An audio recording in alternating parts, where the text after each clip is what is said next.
Uma gigante da tecnologia virou o símbolo do passado. A empresa que ensinou o mundo a sonhar começou a parecer presa às próprias histórias. E uma marca de carros esportivos foi acusada de destruir a própria identidade ao lançar um SUV. O que Microsoft, Disney e Porsche fizeram para reconstruir marcas bilionárias e mudar a percepção do mercado? Hoje nós vamos percorrer a trajetória da Microsoft, da Disney e da Porsche para entender como três grandes líderes tomaram decisões que pareciam arriscadas, mas recuperaram confiança, relevância e valor de mercado. E talvez você descubra que o maior patrimônio dessas empresas nunca tenha sido tecnologia, personagens ou mesmo carros. Foi a capacidade de fazer o mercado voltar a acreditar no que elas representavam. Porque este vídeo não é apenas sobre tecnologia, não é apenas sobre entretenimento, não é sobre automóveis, é sobre estratégia de marca. Vamos analisar como Satya Nadella, Robert Iger e Wendell Wedekind fortaleceram três ativos invisíveis que aumentaram o valor de mercado de suas empresas: o capital de imagem, o capital energético e o capital financeiro. E ao final desse vídeo, você provavelmente vai perceber que uma empresa raramente começa a perder valor quando acaba a caixa.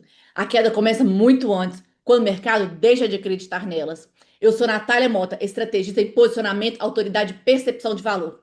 Aqui analisamos também as grandes marcas para entender por que algumas empresas conseguem construir negócios desejados, admirados e extremamente valiosos, enquanto outras, mesmo sendo excelentes, continuam invisíveis para o mercado.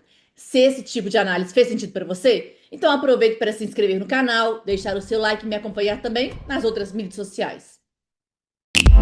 Poder. Ativo mais precioso. Memorável. Agora, volta alguns anos comigo. Muito antes de Satya Nadella assumir a Microsoft, a empresa já era uma das maiores do mundo. Windows, Office, softwares presentes em milhões de computadores. Do lado de fora, parecia impossível imaginar uma crise. Mas, aos poucos, a percepção começou a mudar. Os consumidores admiravam outras empresas, os investidores buscavam novas oportunidades e a imprensa repetia praticamente a mesma conclusão. A Microsoft continuava gigante, mas parecia presa no passado. Ela havia vencido o jogo e agora apenas tentava defender a própria posição. Foi nesse cenário que Satya Nadella assumiu a liderança. O mercado esperava uma solução óbvia, um produto revolucionário, uma tecnologia capaz de mudar tudo. Mas Satya começou por aquilo que ninguém conseguia enxergar: a cultura da empresa. Naquele momento, departamentos competiam entre si. Equipes escondiam conhecimento uma das outras. Cada área queria provar que era mais importante do que a outra. Agora pensa comigo, como a empresa consegue inovar quando as próprias pessoas trabalham como adversárias? Satya percebeu que o maior problema da Microsoft não estava do lado de fora, estava dentro da própria empresa.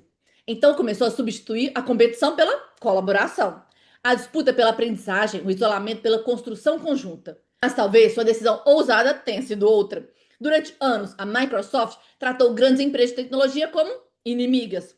Satya fez o impensável, construiu parcerias, abriu portas, passou a enxergar o mercado de uma maneira completamente diferente. Na época, muita gente interpretou aquilo como fraqueza, mas algo curioso começou a acontecer. Antes mesmo de lançar novos produtos, a Microsoft voltou a ser percebida como uma empresa moderna, aberta, preparada para o futuro. E foi exatamente nesse momento que seu capital de imagem começou a mudar. Ela voltou a ser vista como uma empresa relevante. Mas essa transformação só foi possível porque Satya fortaleceu seu capital energético. A liderança passou a orientar a cultura, decisões, relações estratégicas. E quando imagem e energia voltaram a trabalhar juntas, surgiu o terceiro ativo, o capital financeiro. Os talentos voltaram a desejar a empresa, os investidores passaram a enxergar novas possibilidades e a Microsoft recuperou seu lugar entre as companhias mais valiosas ao mundo. Mas, se você acha que essa decisão foi ousada, então espere até conhecer o que aconteceu com a Disney. Porque a história da Disney não começou com castelos, nem mesmo com parques temáticos. Ela começou com uma obsessão de Walt Disney, a obsessão por criar experiências inesquecíveis. Durante uma viagem que ele fez pela Europa com sua esposa, Walt ele passou horas observando cidades, estações e sistemas ferroviários. Ele não enxergava apenas construções, enxergava histórias. E existe um detalhe muito importante aqui. Walt, ele nunca acreditou que a Disney vendia desenhos animados. Ele acreditava que a Disney vendia encantamento. Foi por isso que criou uma equipe formada por artistas, engenheiros, arquitetos e inventores. Nascia ali a Wedge Enterprise, que mais tarde se tornaria a Walt Disney Imagineering. Essa equipe construiu algumas das atrações mais revolucionárias da história do entretenimento. Entre elas, um Abraham Lincoln, em tamanho real, capaz de se levantar, movimentar os braços e discursar diante do público. Na época, aquilo parecia impossível, mas Walt Disney entendia algo que muitas empresas ainda ignoram. As pessoas, elas não criam vínculo com produtos, elas criam vínculo com experiências. Décadas depois, a Disney continuava gigante, mas existia um problema silencioso. Enquanto novas formas de entretenimento surgiam, muita gente começava a acreditar que a empresa vivia apenas das histórias que já tinham contado. E talvez esse seja um dos maiores riscos que qualquer empresa pode sofrer. Quando o passado é tão grandioso, começa a impedir o futuro. Foi esse cenário que Robert Iger assumiu o comando. Mais uma vez, o mercado esperava uma solução óbvia: novos filmes, novos parques, mais atrações, mais do mesmo. Mas Robert Iger, ele fez uma pergunta diferente.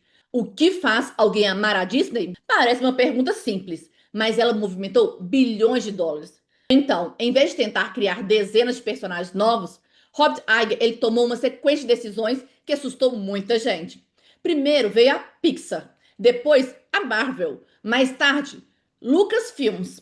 As críticas surgiram imediatamente. A Disney está pagando caro demais. Super-heróis, eles não combinam com a marca. Star Wars vai destruir sua identidade. Hoje, as decisões parecem até óbvias, mas na época não eram. Porque Robert Iger não estava comprando empresas, ele estava comprando algo muito mais valioso: tempo de atenção, memórias, conexão emocionais. Ele entendeu exatamente aquilo que o Walt Disney havia percebido décadas antes. Ninguém cria uma relação profunda com uma marca porque ela fabrica bom produto. Era necessário integrar universos diferentes sem destruir aquilo que os tornava especiais. Esse foi o papel do capital energético. A liderança precisou sustentar uma visão capaz de conectar Pixar, Marvel, Star Wars e Disney dentro da mesma estrutura. E quando essa visão passou a ser reconhecida pelo mercado, surgiu o capital financeiro. Novos filmes, novas franquias, novas experiências, mais atenção, mais relevância, mais valor. Robert não começou tentando vender mais ingressos. Primeiro, ele fez o mercado acreditar que a Disney continuaria relevante pelas próximas décadas.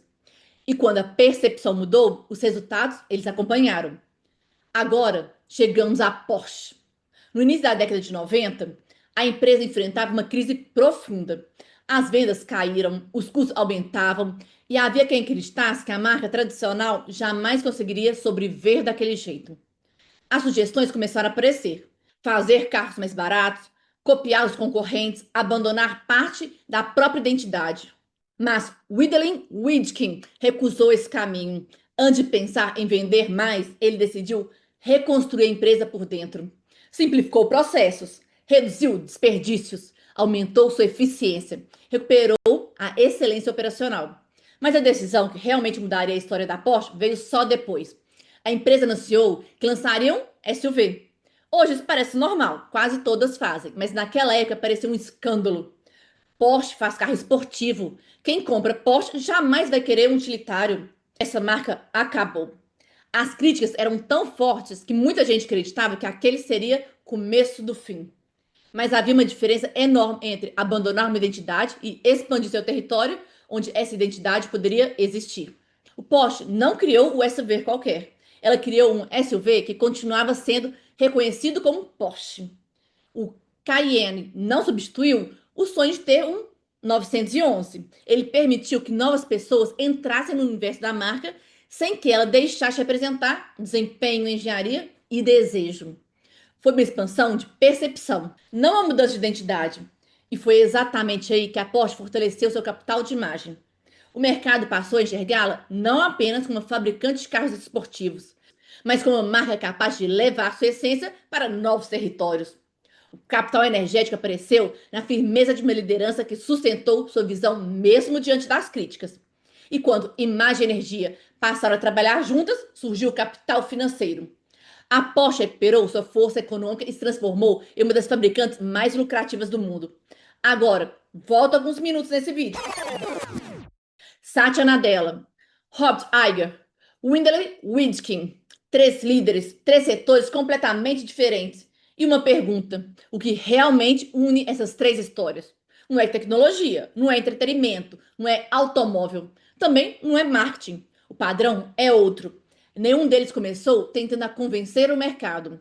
Primeiro, eles tomaram decisões capazes de fazer suas empresas voltarem a ser coerentes com aquilo que elas prometiam. A Microsoft, ela voltou a parecer uma empresa preparada para construir o futuro. A Disney voltou a ser percebida como a maior contadora de histórias do mundo. A Porsche mostrou que era possível crescer sem abandonar sua própria essência. Só depois disso vieram os resultados. É exatamente esse padrão que a economia da percepção procura explicar. Existe um momento em que empresas deixam de competir apenas por produto, preço ou tecnologia. Elas passam a competir pelo significado que ocupam na mente das pessoas. E talvez essa seja a pergunta que todo líder deveria fazer.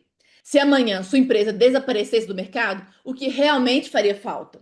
Os produtos ou aquilo que ela representa? Porque, no fim das contas, as empresas que atravessam décadas não são necessariamente as que fazem mais. São aquelas que conseguem fazer o mercado acreditar nelas novamente. Se esse vídeo fez sentido para você, deixe seu comentário, compartilhe com outras lideranças e se inscreva no canal. Nos vemos no próximo vídeo.